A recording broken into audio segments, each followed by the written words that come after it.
Isang bagong silang na sanggol iniwan sa loob ng tricycle. Exclusive. May hataw na balita si Grace Doctolero. Isang bagong panganak na sanggol ang natagpuan sa loob ng tricycle sa San Mariano District Hospital, San Antonio, Lalawigan ng Nueva Ecija. Ayon kay Michael Eugenio, bandang alas 2:30 ng madaling araw nang makita nila ang bata sa loob ng tricycle. Nung umaga, kaninang umaga lang na yun inilabas yung baby dahil meron pa siyang mga dugo-dugo dito sa mga ulo niya.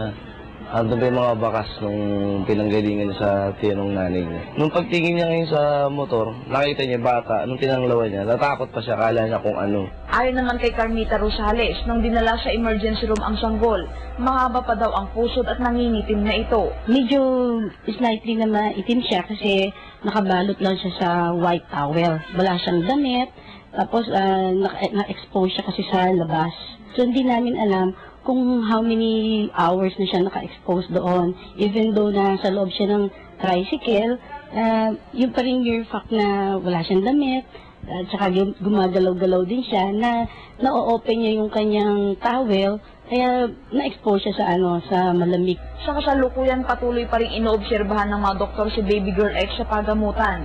Kapag ligtas na ito sa sakit o infeksyon, ay dadalhin na ito sa Municipal Social Welfare and Development sa bayan ng San Antonio. Grace Doctolero para sa Hataw Balita ng UNTV News Worldwide.